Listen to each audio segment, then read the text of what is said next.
দিনটা ছিল দুর্গাপুজোর চতুর্থী আর আমাদের ছিল একটা অন্নপ্রাশনের ইনভিটেশন। আমরা রেডি হয়ে বেরিয়ে পড়েছিলাম ভেন্যুতে যাওয়ার জন্য। কিন্তু কিন্তু দুর্ভাগ্যবশত রাতের অন্ধকারে আমরা রাস্তা হারিয়ে ফেলেছিলাম।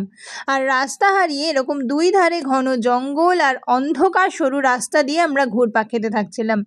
একে ওকে ফোন করেও কোনো সুরাহা হচ্ছিল না। অবশেষে অনেক ঘোরাঘুরির পর প্রায় রাত্রি 11টা 11:30 নাগাদ আমরা ভেন্যুটা খুঁজে পাই। আর সেখানে পৌঁছেই কিন্তু সোজা আমরা চলে যাই খেতে, কারণ অনেক রাত হয়ে গিয়েছিল। ততক্ষণে প্রায় সবাই বাড়ি চলে গিয়েছিল, শুধু ওখানকার বাড়ির যারা লোকজন তারাই ছিলেন। যাই হোক, খেতে একদমই ইচ্ছে করছিল না। আর ইনি হলেন সেই ব্যক্তি যার অন্নপ্রাশনে আমরা গিয়েছিলাম। খাওয়া দাওয়ার পরে দেখি যে এদিকে তো ভেন্যু গোছানো শুরু হয়ে গিয়েছে, মানে বুঝতে পারছো কতটা রাত হয়ে গেছে। প্রায় 1টা 1:30টা নাগাদ আমরা ওখান থেকে আবার বেরিয়ে পড়ি বাড়ি যাওয়ার জন্য। দিনটা সত্যি খুব বাজে ছিল। যাই হোক, দেখা হবে নেক্সট ভিডিওতে, ততক্ষণের জন্য টাটা।